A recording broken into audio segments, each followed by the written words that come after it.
we had the idea, they came over and they gave me that British answer when I told them I wanted to do the movie. They said, that's brilliant. And they came over and they shot every bit of footage.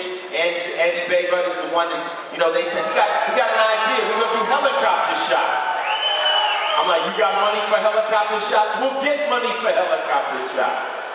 So, you know, this movie was done on a shoestring budget, but that's how it is. If you want to keep it raw, every inch of this movie is what we wanted. You can tell by the way motherfuckers is talking.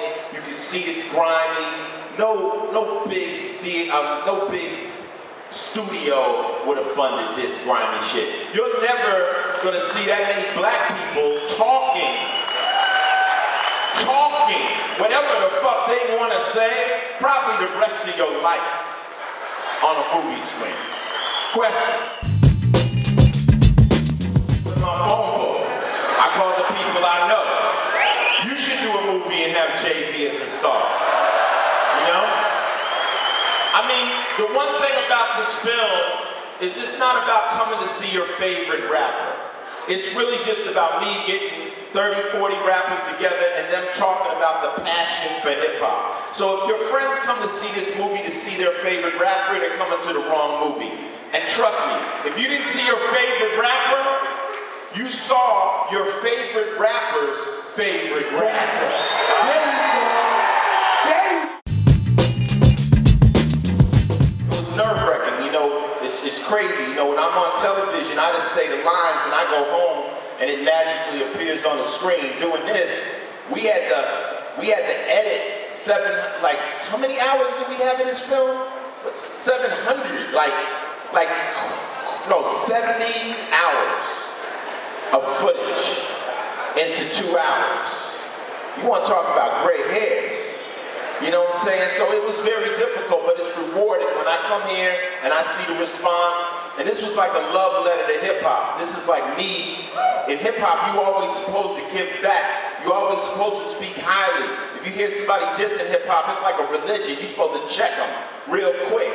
And this is my way, from my position, to give back to hip-hop. And maybe hit a reset button on the game and let you see the motivation and the love that went into creating this art form. And maybe that'll pass on to the next generations. UK rap has been around for so long, it needs to be respected, not only here on the home turf, but it also needs to be respected in the States, because it ain't no new thing. And so the thing about it, you know, what comes around goes around. The way that y'all spit and your diction and your language, once the UK rappers started to understand and represent their own turf, and this was back in the 90s, it's really been on top of the game. So I salute y'all and respect y'all. Y'all always heard me say that, so that's just what it is. I just want to say straight up and down, it was hard for us too, you know? Because we was like that fifth forgotten borough. So it's like we felt a little alienated. We felt like nobody didn't care about Staten Island. You know, we didn't feel like we was a part of New York City because you had to get on a boat to come where we was at. You see what I'm saying? Every place else, you can come on a train and you can make it through the Bronx, Queens, Long Island, Manhattan. But Staten Island, you had to get on a boat, so that scared everybody. You see what I'm saying? And it's like you said, at the end of the day, you have to represent where you from. Churches aren't that many. And I think having Salt in the movie, who is one of the pioneers that broke it down, and MC Light, I think those two women represented for the women in the film. And if you wanted another woman, go sit next to the girl that wanted Jay-Z, okay? I think honestly Eminem opened up. And he gave up information we didn't ask about overdose and I just think that just shows the love and the respect, because every one of these guys trusted me. I showed up with a camera and just stuck it in their face and they was like, I trust you, Ice.